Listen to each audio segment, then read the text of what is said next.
de Frédéric, et ça sera l'avant-dernière présentation, avant de présenter le chirurgien 4.0 avec Renan Chapon. Bonjour à tous, merci beaucoup une nouvelle fois d'être invité ici pour vous montrer ce qu'on fait au sein des associations et au sein du CNJC. Alors je vais revenir à quelque chose de beaucoup plus élémentaire et de beaucoup plus simple. En fait, on l'a tous constaté lors des différents rapports. Je ne sais pas si on peut aller sur la diapo. Ouais, je peux cliquer là. Pardon. Donc, vous voyez ici les rapports donc, rendus par l'Académie et des études faites ici au sein du CNJC. Il y a un accès extrêmement inégal à la simulation. Et puis, quand on regarde à propos des interventions phares dans chaque spécialité, est-ce que la formation est bien faite et est-ce qu'on arrive à pouvoir avoir les bonnes connaissances à la fois en anatomie et à la fois dans les gestes chirurgicaux essentiels dans chaque spécialité, qu'il y a encore beaucoup de disparités, beaucoup de manques à l'échelle nationale. Ça, c'est pas une affirmation personnelle, c'est des rapports très sérieux, des études vraiment faites à grande échelle. Et donc nous, on a essayé de faire au plus simple, tout simplement, de voir si on était efficace sur les premières solutions pratiques. Et donc, on a créé un congrès, tout simplement. On s'est fédéré pour pouvoir avoir tout le matériel pour faire la simulation, puisque vous savez qu'on a souvent très très peu de budget. On parle de toutes les innovations, mais quand il s'agit pour les utilisateurs d'avoir accès à l'innovation, en fait, c'est très compliqué. Et ensuite, donc ça, souvent, on doit se réunir et faire des associations pour ça.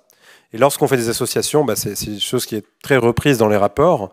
Les financements vers les associations sont souvent très compliqués. Et c'est assez rare, finalement, que ça aboutisse.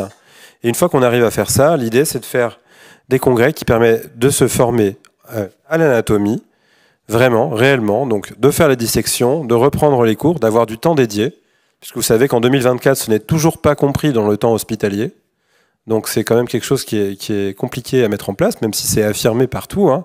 C'est encore quelque chose qui n'est pas complètement intégré.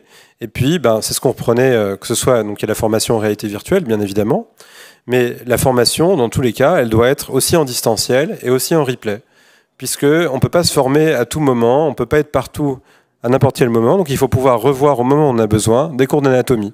Là, on voit ici un cours sur le réseau lymphatique du pancréas. Je vous assure que dans notre internat de gynéco-obstétrique, lors d'un stage en obstétrique, on n'a pas forcément le temps de réviser le pancréas pour le stage d'après en chirurgie digestive. Alors, au sein de ce congrès, dès le début, on a trouvé vraiment très important d'intégrer les innovations qui nous paraissaient pertinentes. Parce que souvent, quand on voit une innovation, en fait, on nous donne très peu le retour des utilisateurs.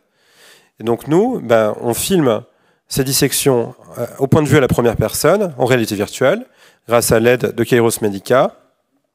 On utilise les divers simulateurs et on les évalue. Et ça, c'est très important. On parle très très peu des évaluations des simulateurs et on ne met pas vraiment en valeur le fait que des internes ou que des jeunes prennent le temps de montrer ce qui est efficace ou non pour la simulation.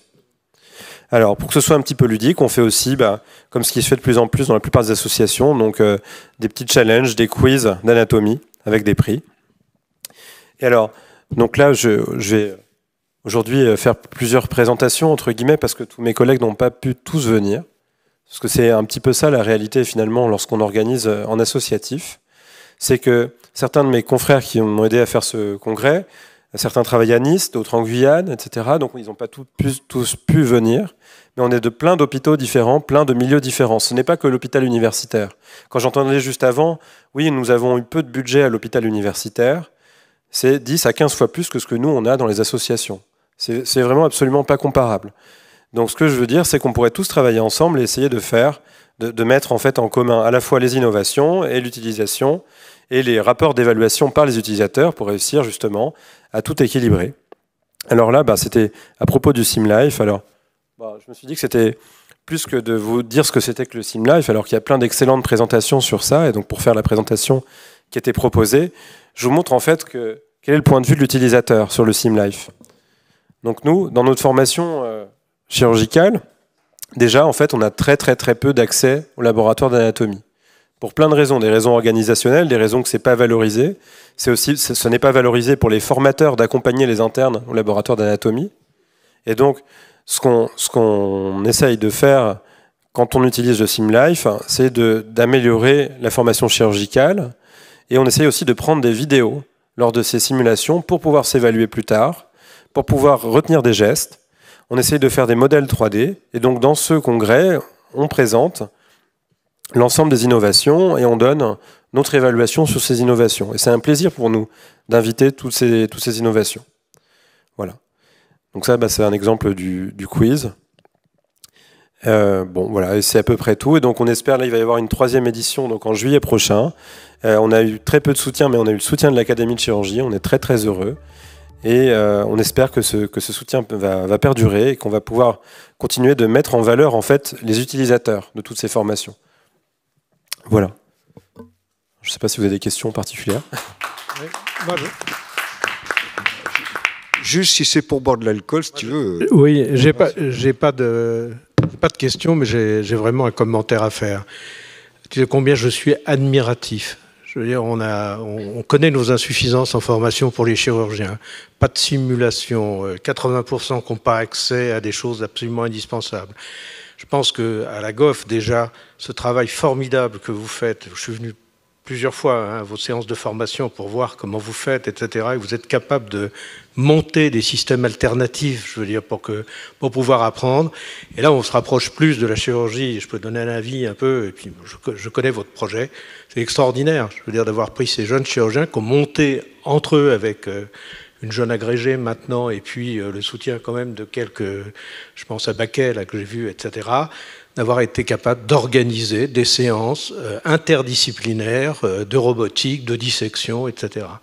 Vraiment, félicitations, tu sais combien à la fois on est admiratif, mais aussi combien, c'est la raison pour laquelle on est très proche, mais on vous a intégré totalement dans les RICF pour essayer de...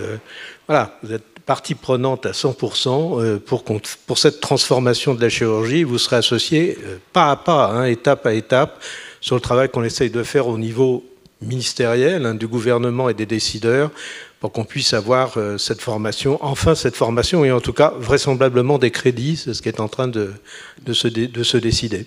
Et il faut noter aussi que c'est une rencontre entre Frédéric et Sébastien à travers le CNJC, puisqu'ils ne se connaissaient pas avant. Et donc, ce qui est intéressant, c'est que l'Académie de chirurgie est en train de fédérer les jeunes chirurgiens, mais aussi les moins jeunes, autour d'une même problématique, mais aussi d'un même avenir et d'un projet commun. On va... Juste un mot pour d'abord vous féliciter pour avoir participé activement au groupe de travail qui avait stimulé Hubert Joannet pour la formation pratique des opérateurs. Et donc maintenant, il y a un rapport auquel vous avez tous contribué, discipline par discipline. Ça, c'est fondamental pour exprimer les besoins des jeunes par rapport au système de formation et aux écoles de chirurgie. Donc ça, c'est quelque chose qui n'existait pas. Et il faut, vous avez fait une analyse point par point, thème par thème, quels sont les actes sur lesquels nous voulons en priorité être formés, quels sont les outils en particulier. Ils ont souligné l'importance de la vidéo structurée dans les formations qu'ils ont un peu plébiscité, hein, c'est vraiment un peu le processus qu'on a pu retenir. Et enfin, moi je pense que avec les orientations qu'on a prises au RICF, il faut que vous travailliez maintenant sur faire une proposition à l'appel à manifestation d'intérêt qui va être publiée.